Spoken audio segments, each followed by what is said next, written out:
Yes, come in. Sorry for the racket.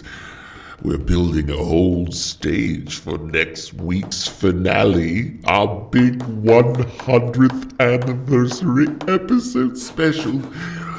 I must admit, it's kind of giving me a headache. But it's going to be spectacular. You just wait. The RSVPs are coming in. Everyone is going to be here. It's so exciting. Oh, I can't wait for you to see the final product. Yes, well, anyway, why don't you go in? They're waiting for you. It's time to enjoy the last regular show before next week. Have fun.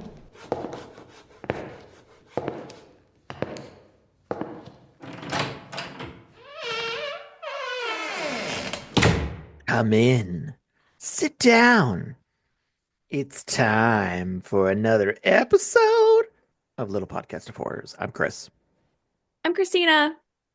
Wow, I mean that was a mix of themes you did right there. Like it started one way and then it just turned heel and went another way. That's how I roll, baby. That's how I roll. I mix it up. Oh yeah, I'm James. Yes, you are. Hi, James. Hi, Chris. Hi, Christina. Hi, James. Hi, Chris. Hi, Christina. Hi, John Boy. Who let this guy in here? I've been here always. Somebody let me out. All right. Well, do you suckers have anything to say? Otherwise, we're going to jump into this episode. Yeah, she's like, you two dumbasses want to ramble about anything before we start this show? I have something to say. Oh boy, it's turning into a Karen. All right, let's go. We're all ears. I forgot. A lot of pressure, huh? Yeah, it just fell right out of my head. I'm sure it was important, but Not that important. Sure it was. All righty. Well, I guess let's go ahead and start this episode, which is our 99th episode. And my 1 millionth episode on Aleister Crowley. Something like that. No.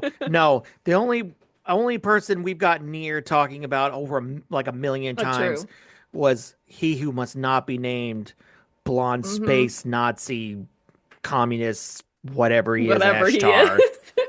So judgy. I am, man. And Look, just as a side note, I do want to point out like how this whole time it's really struck me funny that he seems like half, like if you merged a like super progressive like borderline communist with somehow a hard right conspiracy theorist, you get the Ashtar crew. Don't own any property, but also the aliens are mind controlling us all. Yeah, I don't know. I enjoyed my cheeseburger and watching Aliens though. All right. Well, today we're at the last stop in Crowleyville. And then we'll be out of town. Okay, Chris, I'm sorry. There was like a baby head that popped through your background. I guess it was a cartoon that's in the background. And it really distracted me. I was like, what the fuck is that floating head face? This is why we're an audio-only podcast, folks. That's Coca-Melon. Henry's been watching it a lot lately. And yes, that baby's just like, wow, that is unsettling. It really distracted me. I was like, there is no soul behind those eyes. It's Coca-Melon, so no. Okay. Yep, glad we're radio and not video, huh? Okay, so our final part on our journey with Aleister Crowley. Last we left him, he had abandoned his mountain climbing crew and made off with the expedition money. His little toddler baby daughter died, and he divorced Rose. And of course, he coped with all of that by starting another occult society, the AA. He also gaslit them all too. Like, it's y'all's fault that you died in an avalanche, and it's the mother's fault that our baby died because you're an alcoholic. At every I just turn, he chose to be the worst version of himself. I just love that he's an ADHD cult leader. Like he just keeps spitting up new cults and like abandoning the previous ones. Yes. And we Guy keep cannot hoping, finish a project to save his life. Mm-mm. he's going to walk into one of the meetings and call them by one of the old names. All right, so this episode is just all the tea I could find on Aleister Crowley. So it should be so fun. Like so fun. Okay. I can't wait. Crowley. I Okay, so dare you to do the whole episode like that. Double dog dare you. in 1909, Crowley goes to Stop. Algiers. Stop it. Stop it. I double dog, triple dog Dang dare it, you to not Chris. do it.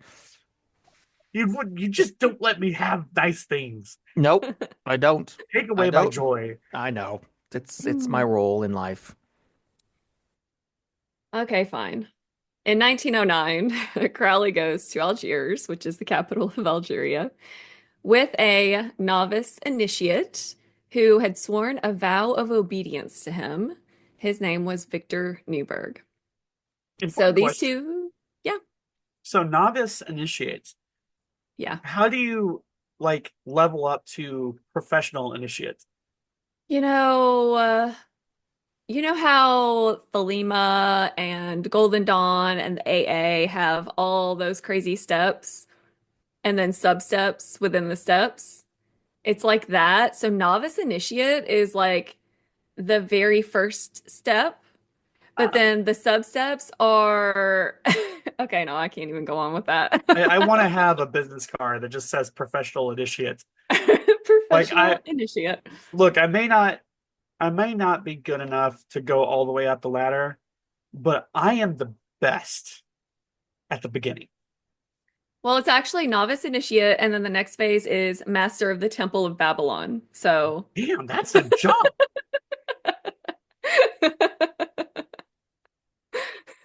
Sounds like the next indie. It's like Aleister Crowley if he was doing Indiana Jones movies. Like going from intern to president. Well, they are white men, so it's not out of the realm of That's possibility. Okay. So these two guys, they met in the summer of 1909 after Victor left Cambridge, traveling with a friend of his. So the friend was actually going to go out to Crowley's mansion in Scotland, the Boleskine Manor.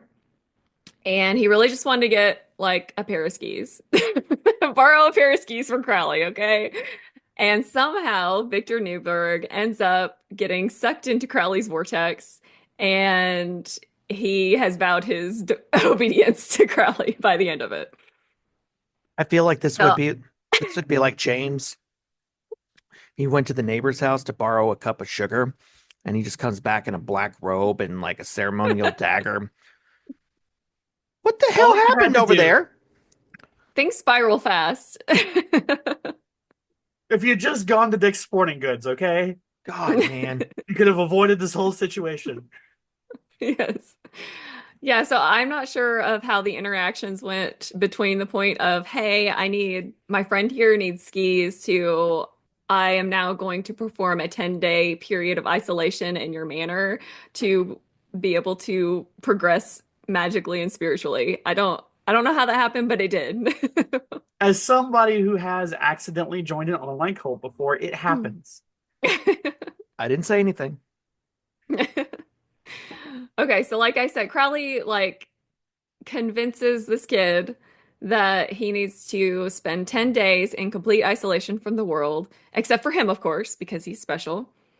And so during this time, Newberg is staying at Crowley's manor, and he's being like tormented by Crowley under the guise of like these are tests to magically progress you, okay? He's forced to sleep naked on a bed of gorse, which I looked up and are like these plants they're like a thorny evergreen plant. So he has to sleep on that kind of crap. Now, if it had been he had to sleep naked on a bed of gore, that would have been metal. No, it wasn't, but maybe later. Oh, well, that reminds me. Trigger warning for this episode. Oh God! By the way, that reminds me. Ooh, stuff's gonna get a little R-rated here. Yeah, thank you, James, for reminding me. So I'm not gonna get into like gory details or anything, but just in case, trigger warning, for bestiality, Oh no. coerced sexual acts, Oh no. yeah, things of that Ugh. nature. Okay, Check, anyway, back please. to it. So Newberg's sleeping on beds of gorse, these thorny evergreen thingies, the plants. He's given very little food, and Crowley periodically like goes into his room and like beats him with more gorse. So he's like basically whipping him with it. And obviously that'll draw blood Periodically. eventually. Those must be a hell. Periodically. Strictly periodically. Those must be a hell of a pair of skis. Right? Well, the skis are for the friend. The friend probably already bounced at this time. He's like, okay, you guys He's know out what you're there on gonna the do. slopes, like, man, I gotta really thank him for getting me these skis, man. I wonder what he had to do to get them. Meanwhile, oh God, another sir, please. Okay, so poor Newberg is really being put through the ringer. He does later say of Crowley that during this time, Crowley was a homosexual sadist and enjoyed the torment he was inflicting on him. Shocker. Yeah. At that Crowley, point, I don't even think the orientation matters. Like it's the sadist. he's is a the key ingredient. sadist. Yeah. Well, also he's bisexual, so homosexual is not even like really accurate, but He'll yeah, sadist on anybody. he's just a sadist, yeah.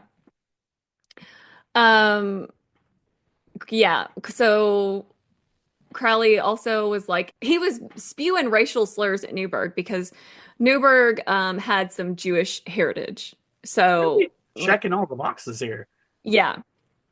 So he was constantly like throwing out racial slurs and saying that he was morally deficient and he was like inherently a coward because of his Jewish heritage. So he is a real piece of work. All right, so these two, after this 10-day period, and Newberg has sworn his obedience to Crowley, they head off to Algiers, like I said. And then they venture out into the North African desert. They take a train and then they set off on foot. So during this trip, Crowley continues with his racial abuse and like his overall shitty behavior. You know, he's always got some crazy antics and he's just a mean person. At one point, Crowley is just like talking to other people and refers to Newberg as a demon, which Crowley had tamed into being his familiar. So just kind of just being an overall dick and degrading in any possible way he can be. Though I kind of, if I could choose for my familiar, excuse me, if I could choose my familiar, I love the idea that could just be another dude. Oh yeah, Bob over here. That's my familiar. Yeah, he's my little familiar spirit. You're supposed to pick like a deer or a rabbit or something. Not Bob. Bob's like, help me. That's how you just like introduce your friend to other people just to freak them out. Who's this? Is this your friend? Oh no, that's my familiar. What? Long story. Okay, so while they're out in the North African desert together, they're performing different ritual sex magic spells and stuff together. With Newberg calling down the god Pan and having intercourse with Crowley as that invoked god. So they're like trying to evoke other gods and like incorporate them into the magic and all that. Okay. You know, I could imagine Pan being like, "Oh, nope, I don't want none of this." He's like, not with that guy. Come on.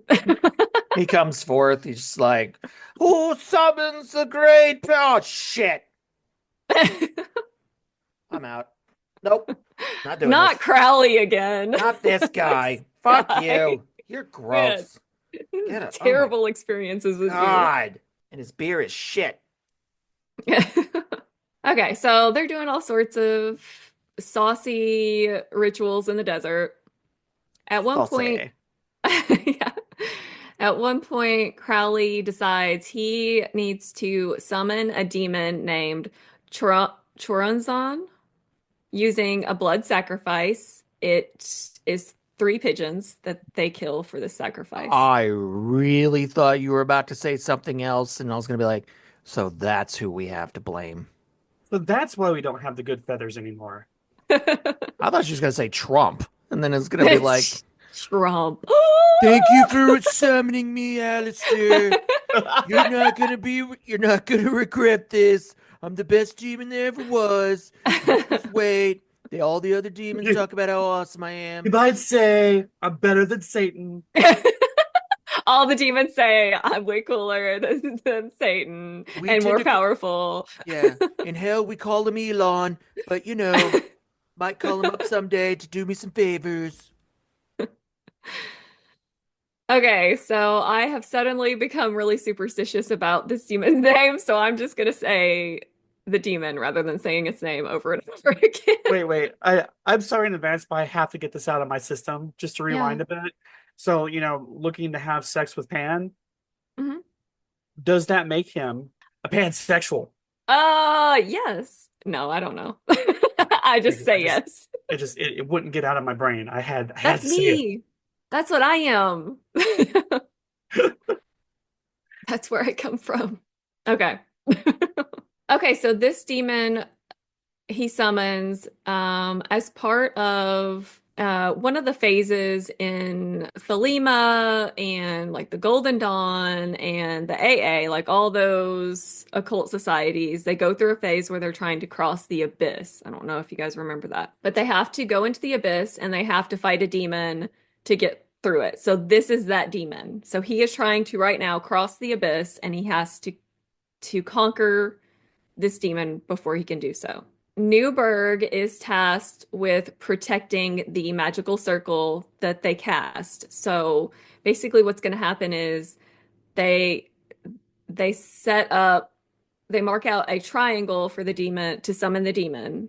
Then they cast a magical circle using sand and I don't know what else, like in witchcraft we would like call the corners or whatever, but I don't know. But they use sand, they cast a magical protective circle. And then Newberg is supposed to stay in the circle and protect Crowley while he goes into the astral field to magically overpower this demon. Okay, so that's basically what's supposed to happen. So while this is happening, they're all set up. Newberg says that he sees like conjurings from Aleister Crowley. So like the demon is taking on these forms that Aleister Crowley would recognize. So a beautiful woman that he had known in Paris is conjured. So Newberg sees this woman. She tries to lure him out of the circle. And she also has supposedly a holy man and a snake with her. Then Newberg starts talking, this demon starts talking to Newberg. And he's like engaging him in this like intense debate.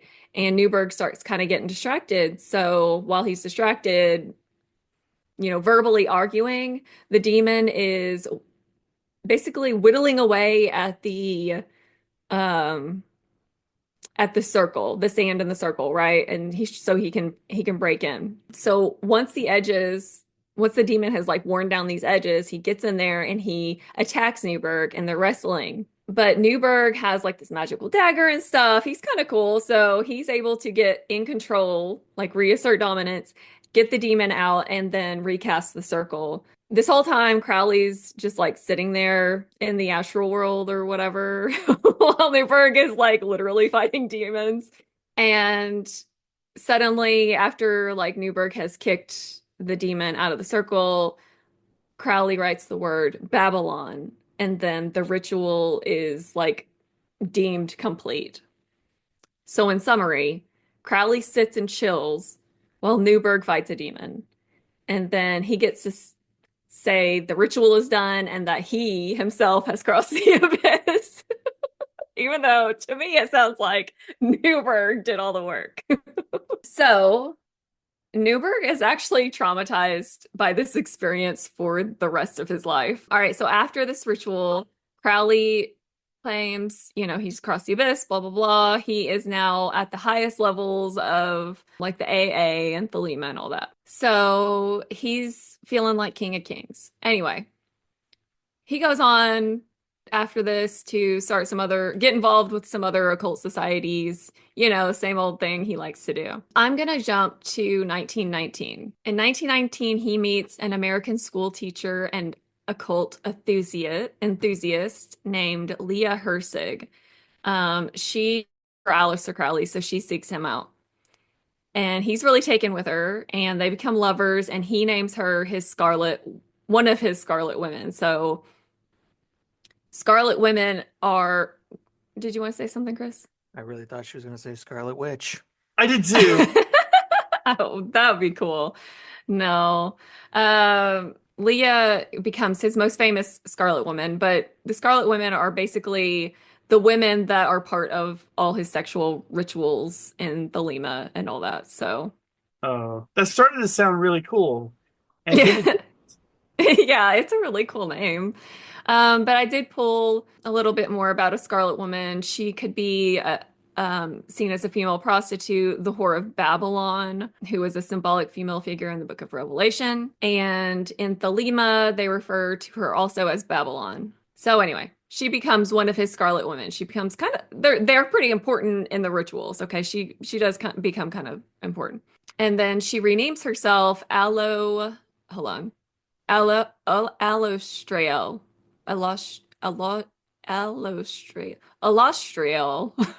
I don't know. I think she should have just gone with aloe vera. What's wrong with Leah? Anyway, it means the womb of God. So good to know. So to be fair, it's kind of a kick-ass name. Yeah, it's pretty cool. I really like the name Scarlet Woman.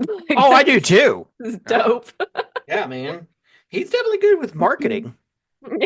Yes. And I shall call you Scarlet Women. I mean, all the names of his cults and yeah, these women. I'm like, good names. Pretty cool. Yeah. Well, anyway, so Leah is deep in it. She really loves all this sex magic Thelema stuff, and to demonstrate her devotion. I mean, to be fair, who doesn't? So to demonstrate her devotion, Leah once wrote in her journal, "I dedicate myself wholly to the great work. I will work for wickedness. I will kill my heart. I will be shameless before all men. I will push grandmas into the streets." Yes, she's like the opposite. Kick puppies. She's the opposite principles of Ashtars. You sound like the best wedding vows ever. Her vibrations were low. Very low. So this is the last line. I will freely prostitute my body to all creatures. Oh, we know where that means. Yeah. All right. So I wanted to include that because for one, it was very extreme and kind of melodramatic, but two, also introduces us to like how fanatical some people kind of were about this stuff. I love that she's basically Team Rocket from Pokemon. Like, to protect the world from devastation, to unite all peoples within our nation, to denounce the evils of truth and love. She's Team Rocket. The fact that he quoted that so perfectly. I know. He's been practicing in the mirror for a long time. James wants to be a Scarlet Woman. No, I want to be Team Rocket. He wants to be Scarlet Pokemon. I don't know. Let's combine it somehow. Wow. Look, Scarlet Rockets. Oh, Scarlet Rockets. Okay, so our Scarlet Woman, Leah, she goes on to relocate to I'm not sure Italians. I'm sorry. It's in Italy. Cefalu? I don't know. Italy. I'm sorry. I should have looked up how to pronounce that one. Anyway, they go to Italy together, and she helps him found the Abbey of Thelema. And there, she's kind of the glue holding Crowley together and was integral in like connecting him with the gods. Like she was a big part of what he was doing magically there. Oh, and I just jump right into it in my notes. My next note after that was the Scarlet Woman, Leah Hersig, reportedly attempted bestiality with a male goat. Like, I don't prime you guys at all for this. Bestiality. I'm so sorry. And of all the beasts to go for, a goat? I know. Are they trying to do like a pan thing again, though? I mean, it kind of makes sense, you know? Oh, actually, maybe more like a Beelzebub. I don't know. I don't know. That's what I was thinking. It's like more like dark entity, like goats. Like a Baphomet or Maybe, something. maybe it was the Goat Man. The Goatman. Goatman. He's like, I'm getting away from Texas. I'm gonna go somewhere more civilized. Oh, who's this? Jesus! Oh my God! Just trying to have sex with me. Mm-hmm. The goatman's had a rough run of it. Yeah, really. I know. No We're wonder sorry, he's so Goatman. angry. We're sorry for you, Goatman. Thoughts and prayers. So during his time at the Abbey of Thelema in Italy, Crowley becomes addicted to heroin and cocaine. And the cocaine As you even do. starts, yeah, well, I feel like the Abbey of Thelema is his compound. Like he's the little cult leader, and that's his compound that he's finally His established. pre-Waco. Yeah. So he is doing drugs, he's doing all the orgies, all the things. He's doing so much cocaine, his navel cavity is like starting to erode at this time. That cocaine. Yeah, you gotta be careful, guys. Yeah, only do a little cocaine, you know? Just a No. little, like a No. little bump every once in a while. No, cocaine is bad.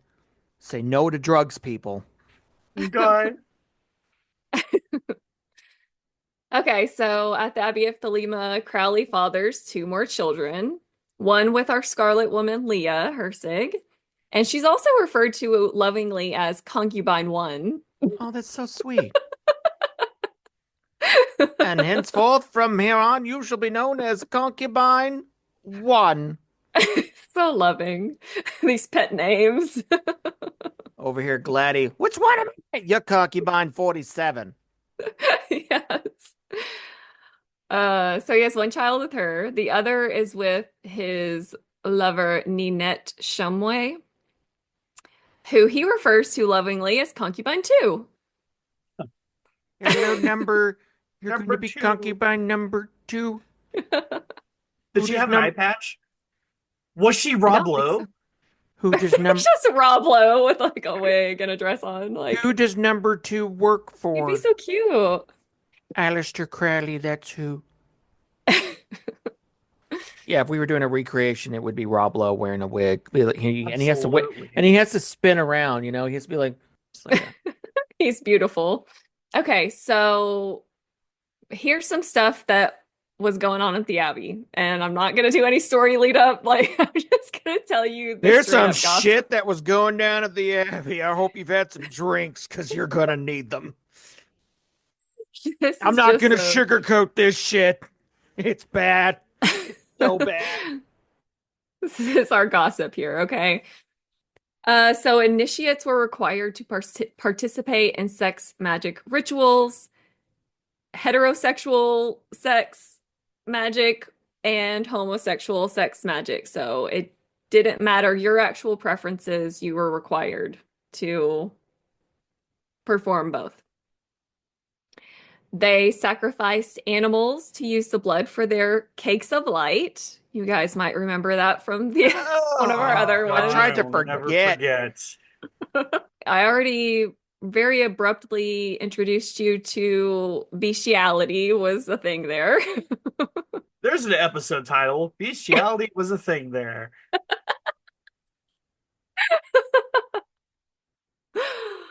Oh boy. Okay, so on top of that, they also had kids running around this environment. So they're witnessing all these like extreme rituals and potentially the sexual activities that children should not be exposed to. Checking all the boxes. All of them. Yes, just trigger warnings out the If eyeballs. if literally anything triggers you, just Yes. skip this episode. Well, you have to cut this part and paste it at the beginning.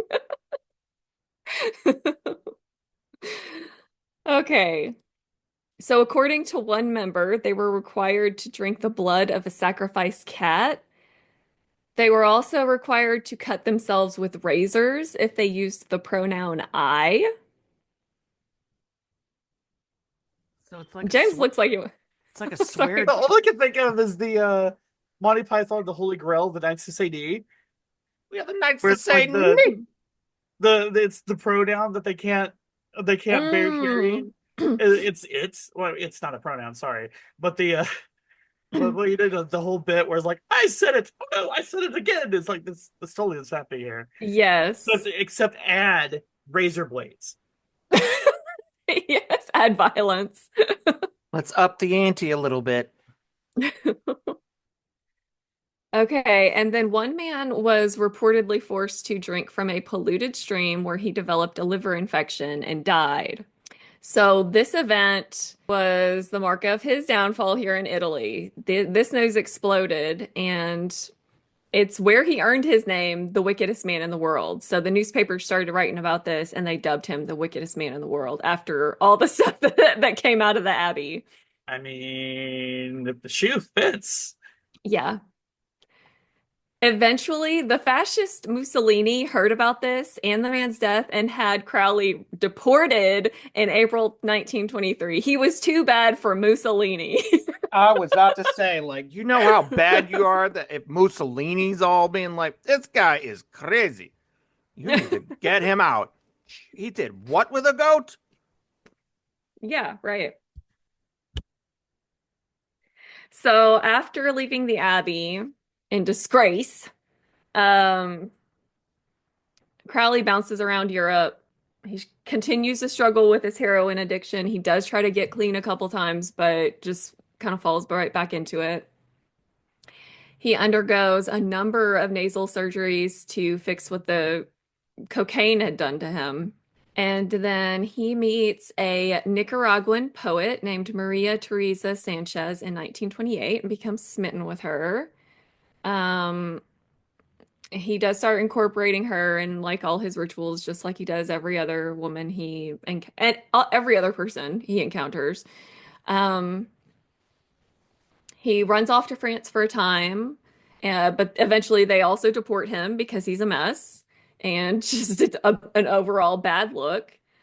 But also because they thought he could be an agent for the Germans. After deportation, he returns to Britain and he marries Maria Teresa Sanchez so that she can stay in the country legally with him. But their relationship is really short-lived. They divorce less than a year later after she enters a mental hospital and he shacks up with a 19-year-old. Wow. I mean, if they can't make All it of the work, boxes. All of them. Check them all. I mean, Yes. if they can't make it work, Then what Yeah. hope the rest of us have? I know, right? He sent one into alcoholism and then just purposely Mhm. threw her in a loony bin. The other one he actually sent to the loony bin. Hmm. He Who- is a terror. I mean, listen, I mean, we just heard a little bit of what happened to that initiate guy. Yeah. Like, who knows what he was doing to people that he was married to and with him all the time for like long term. What is he telling these people that's selling them to do this? Like, you know what? I should do this. I think I'm gonna benefit from this. Like, Welcome What? to Narcissism 101. Yeah. that's I mean, like, damn.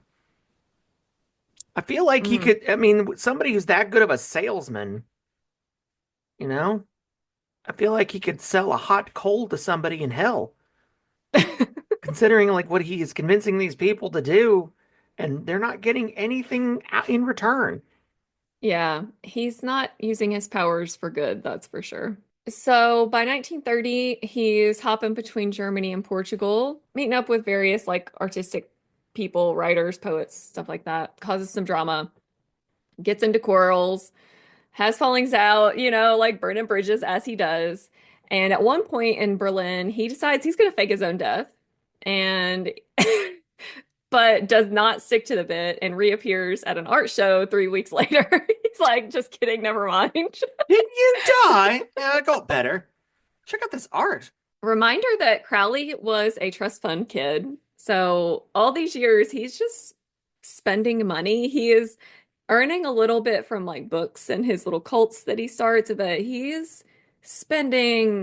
blowing through everything. Like he's not making nearly enough to live up to his lifestyle. Just imagine White privilege and a cult story. I was going to say, yeah. Just imagine if this guy had been born in New York in the 1940s. He'd probably be the GOP president right now. Oh, yeah. What a great businessman. Yeah, so he's broke. And he has a brilliant plan to start mass suing people for libel. Because, people are going to the tabloids to tell on him for what he's been up to. And during one of the hearings, it comes out that he was spending like 3 times what he was earning. What were you saying about GOP candidate? Exactly. Yep. No. History doesn't repeat, it rhymes, right? Well, the court cases are a flop, and he winds up just digging himself into a deeper financial trench and eventually declares bankruptcy. But of course, bankruptcy does not slow this guy down. So he continues writing and he's going around doing lectures. What was I just saying? Exactly, just up to his same old shenanigans. Like literally nothing stopped him from living his best life, I guess. He becomes really interested in Nazism. Wow. What were we just saying? Yep. What a shocker. No, nobody saw that coming. And he starts to believe, I guess he has like a friend that knows Hitler, and she has put it in his head that Hitler might join Thelema or something. I don't know. So he's like really interested in this. But Hitler goes and arrests one of the occult society leaders, which Crowley was already a member of. It's a different one that I didn't really cover in here because honestly, it just sounded like the other 4 that we've talked about, but it was the Otso, and it was more in Germany, but it sounded just the same as all the other ones we talked about. But when that guy is arrested by Hitler, Crowley's like, ew, shit, I better get out of Germany. And he goes to the US and he starts publicly blasting Hitler, saying he's a black magic practitioner. I don't know. He's just like all over the place. For Mussolini, too much for Hitler. Yes. That is yikes. Yeah, I couldn't sum it up better than either. So World War II is going on. Crowley offers his services to the British intelligence, but they reject him. They're probably like, you're too much. We don't want your help. We don't want help that bad. Everybody hates you, Aleister.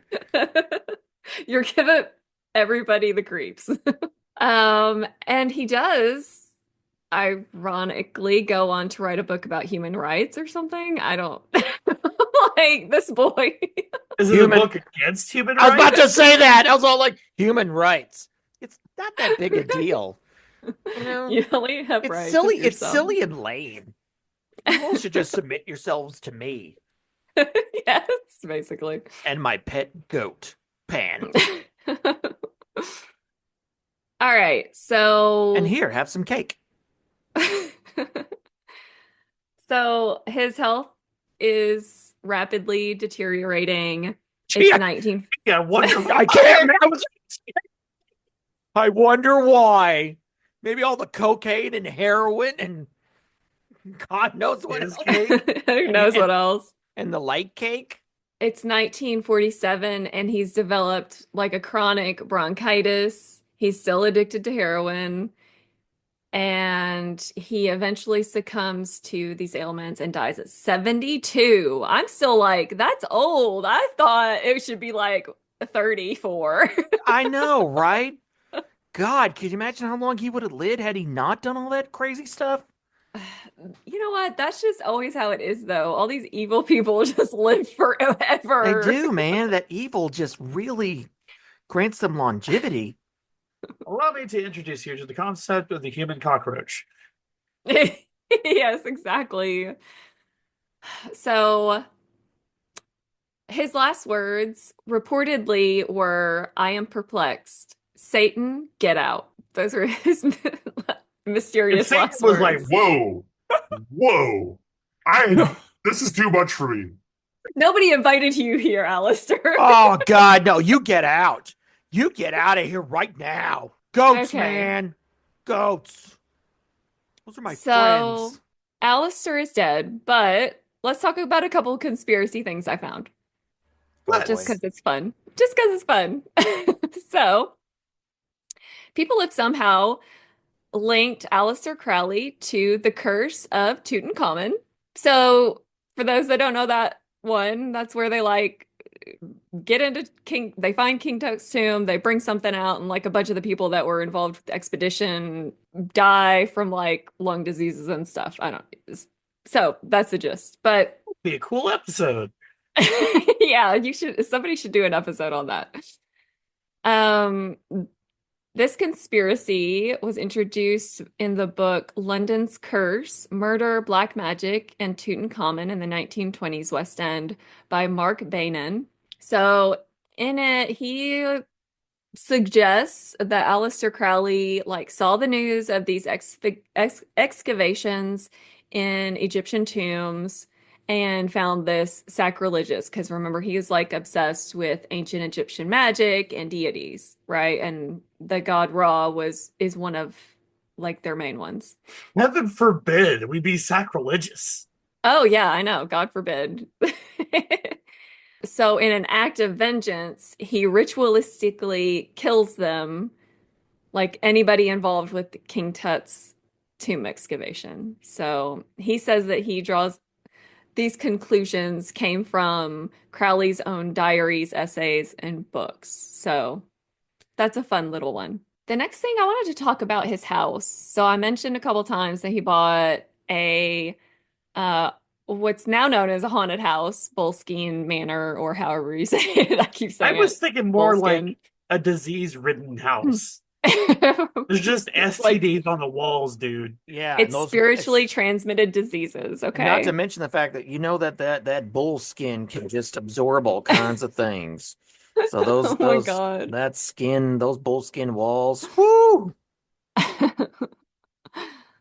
Okay, so the legend with this house, like people say there's activity We after Crowley had it, right? we should go there. We should. So let's talk about this house real quick. I am sitting out on the bullskin Nope, wall. you are going. What? He's You go- wouldn't want to go to the Scottish Highlands and Come on, stay we're in gonna this go to haunted. We're gonna go to the Scottish Highlands. Come Yes on to then. the first part. Leave me at the bar. Go figure. He doesn't want to go to the demon infested. Maybe while we're mansion. gone, he can have a Crowley and Co. brown ale. Oh, yeah, there you go. Doing Okay. my part. So in this house, people are saying like Crowley was summoning demons and shit, just as part of his normal practices. That's Crowley for you. It's typical Crowley. Crowley Same old- antics. Same old shit, different day. So supposedly he was in the middle of like summoning demons as part of this ritual where he's like really trying to like get to where he can talk to angels, but like before you do it, you have to like confront these demons or whatever. Okay, so supposedly he summoned them at Boleskine Mansion, but then never banished them. And so the place is reportedly still haunted by these like demon spirits. I mean, if anything anywhere is haunted, I feel like Gonna be that. he summoned those demons there, so they might put in a good word for him with the angels. Be like, they're like, no, dude, no, you're weird. And then like I got stuck here. Like, well, that's great. We're stuck at Bullskin Manor. Fantastic. What is this device? Ew! I found a sex dungeon. There's a goat. There's a goat in here. Poor goat. So Jimmy Page from Led Zeppelin eventually buys this house, and he hires a guy to manage the estate. And that guy had some experiences of the paranormal variety. Go it don't on. say. Yeah. So he says that he heard strange rumbling noises in the halls, which would disappear when he went to check it out, only to resume when he left. So, like, rumble, rumble, rumble, open the door, nothing. Close the door, rumble, rumble, rumble. Rinse, wash, repeat. On another occasion, he woke up in the middle of the night hearing wild animals snorting and banging outside his bedroom door. He was so... Oh, I'm sorry.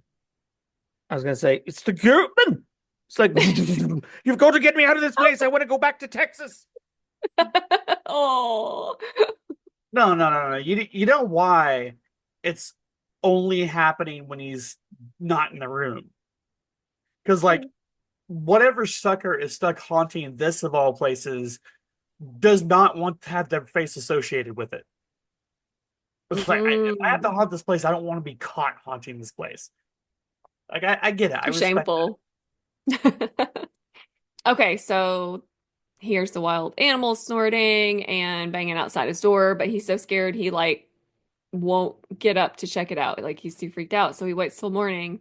And it's like going on all night. So he finally gets up the nerve in the morning and he opens the door and there's nothing out there. All night long. All night. All night. All night. All right. And then he said whatever it was pure evil. A guest of the estate reported that being attacked by a devil while she slept. And then there were various normal paranormal things like furniture moving, rugs rolling themselves up, you know, just like things moving. So in 1992, the McGillivray family buys the manor, and they said nothing weird ever happened. They were like, this place ain't haunted. In 2015, there was a major fire in the house. No one was killed during that fire, but it left it in disrepair for a while. It is now in the process of being restored with an estimated completion of Christmas 2025. So that's our Christmas episode. Could there be anything more 2025 than that? We have this restored demon house. Why not? And Crowley opened like 1,000 portals in the house. I actually just shared a picture of the house when they caught a picture of it on fire. Oh, I literally found it as you were saying it because I was looking up what the house looked like. Oh, wow. Okay, you'll have to put that on our socials. Also known as Any Given Tuesday. Any given Yeah. Tuesday. Okay, and then the final just funky thing. Did Aleister Crowley kill Samuel Mathers, who was one of the founding members of the Golden Dawn, using psychic attacks? Yes. Yes. So No, These not two- Crowley. not Surely him. not. He's such a love bug. Okay, so these two wind up in a mage feud over the Golden Dawn again, in the early 1900s. I like how you just said mage feud in passing. know what happens. It's a Come mage slap on. fight. Listen to the Hermetic Order of the Golden Dawn episodes where Aleister Crowley gets in a mage fight. It's another one like that, except it's with Samuel Mathers, who at the time of the other mage slap fight, they were actually allies, and then they have a falling out, which we talked about in that episode. So this Okay. is his It's like awesome. John Cena heel turn moment. Yes. Yes. Well, okay. So in this, John Cena would have spilled all the secrets of the Golden Dawn to the world, and then who's the other one fighting John Cena? Oh, I don't actually know anything about wrestling. My knowledge kind of stops. Something about The Rock. Okay, The The Rock bitch Rock was slaps there. us. Yeah, I didn't even know what the whole term was, turn heel, until I saw a TikTok about it. And I saw it. I was like, oh, that's what it means? Okay. Okay, so Aleister Crowley and Samuel Mathers are in a feud, and Samuel Mathers' wife, Moina Mathers, claims Aleister Crowley took a thought form, which Mathers himself had created and then sent to Crowley to attack him. Wait. Did you say a thought form? Yes, this is all psychic. Okay. Wait. As in the god thought? Or just like thinking? Like a thought. Like he- he Wasn't basically a created THOT thought? It's just a no, really okay. hot, scantily clad girl that Because- Aleister Crowley showed up as Because if it was the girl. because if it was thought, then we were gonna dive into Count of Saint Germain, because he was at one point, one of the conspiracy theories is that he was the god. Well, you took that Oh. entirely different direction than I did. And not to mention the fact of Aleister Crowley was very interested in the Count of Saint Did you- Germain, and even at one point Hmm. contemplated telling people he was the Count of Saint Germain. Of course he would. Nah, he was an e-girl. So, like a thought form. So he basically, and this is Samuel Mathers creating it. Okay. So Samuel Mathers basically creating an entity that is made of his psychic material, but like not him anymore. Okay. So, like something he conjures himself. He sends that to attack Crowley, but Crowley takes it and transforms it into an uglier, nastier thought form. And sends it back to Samuel Mathers. I feel like your thought form, like in this fight, it would just show up, but like they're like they're supposed to look like you said, but they're kind of like you, but they're not you. So they're like they show up, they've got like beautiful abs and just like long flowing hair, and just be like abs. And just be like, what is this? This is my thought form. I am perfected. And then you turn it around and you send it back, and it's like bloated and like beer gut and man titties and and 6 o'clock shadow and has a drinking problem. This is what I think of you. Really, really, it just turns into just a war of meanness. Like you're ugly. No, you're uglier. Mean girl Mean girl. activities. Yeah, it's their burn book. Yeah. Well, in this case, it's more like a vampire demon looking thing. So he said, okay. So Crowley sends that back to him. So Samuel Mathers describes this vampire-like thought demon before he dies. And this is what he said about it. Oh, hold on. And this is going to be a direct quote. So I pulled this from occult-world.com. So they had a nice bit about Aleister Crowley, and these psychic attacks are mentioned in there. So this really is a direct quote. This is a direct quote from that website. Yes. Yes, direct quote. So only the upper portions of its body were visible when it would appear. Obviously female, it had narrow breasts protruding through some kind of dark raiment. And below the waist, nothing existed. The curious eyes were deep-socketed and glowed faintly with an intense coral-colored luminosity. The head was flat, set low between white, blubbery shoulders, as though it were cut off just below those fearful eyes. Like tiny, useless flippers, the arms seemed almost vestigial. They were like unformed limbs, still in the fetal stage, But the thing didn't need arms. Its terrifying weapon was an extraordinarily long, coated gray tongue. Tube-like and hollow, it bore a small orbicular hole at its tip, and that lascivious tongue kept darting snake-like in and out of a circular, lipless mouth. Always trying to catch me off guard, it would suddenly strike at me like a greedy missile, attempting to suck out my auric vitality. Perhaps the being's most terrifying feature was its absolutely loathsome habit of trying to cuddle up like a purring cat, rubbing its half-materialized form against me, all the while alert, hoping to find a gap in my defenses. And when it was sometimes successful, I was not always prepared nor strong enough to maintain the magical barriers. It would pierce my aura with that wicked tongue right down to my naked skin, causing a most painful sensation. This was followed by a total enervation of my body and spirit for a week or more, a listless dread experience. I'm just gonna tell you right now, in my head, there's there's Mathers waiting for the demon, the thing to show up, the thought form. The door bursts open, and it's just old Greg.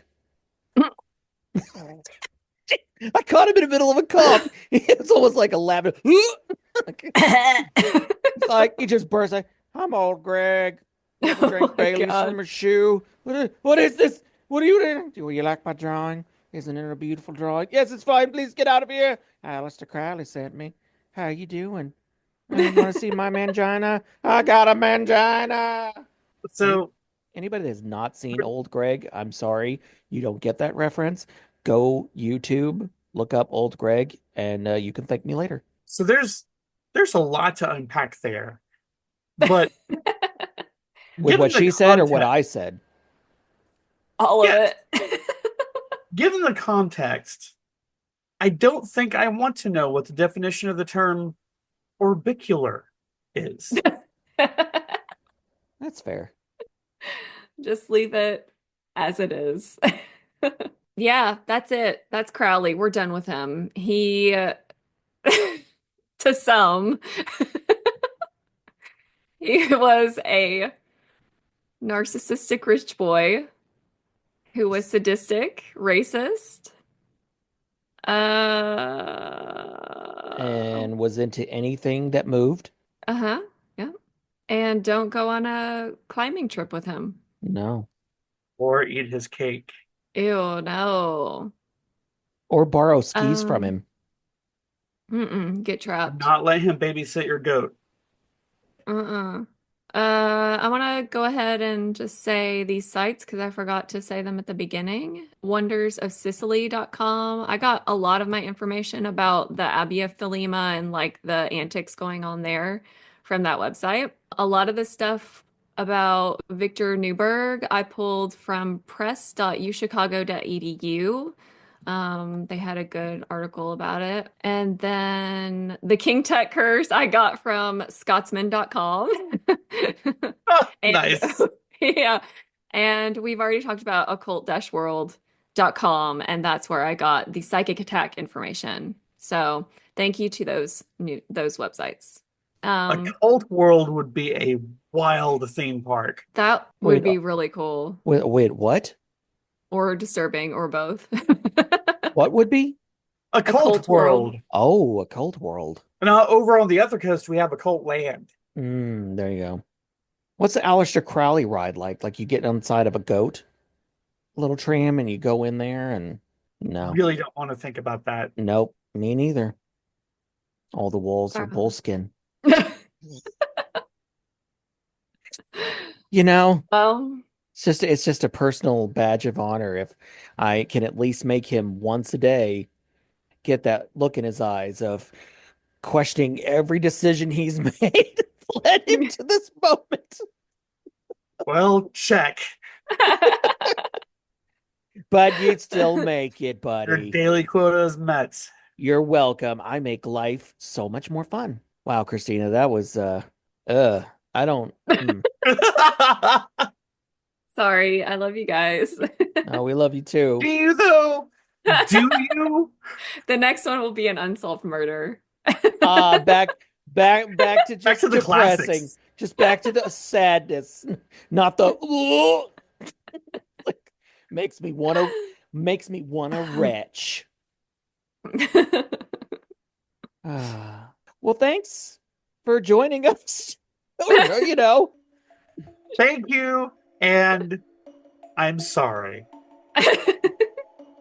Tune in next week for our season finale 100th episode. We will be doing a recap of previous episodes, maybe some old guests Not from this old one. episodes will be popping up. And if you would like us to talk about certain episodes, let us know on all our socials. Unless it's this one. Unless it's this one. I don't want to go back to this one.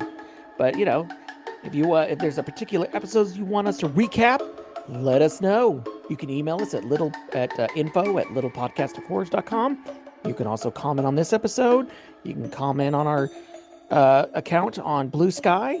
So yeah, just let us know, but don't miss it. Okay. Okay, bye. Okay, bye. I'm done.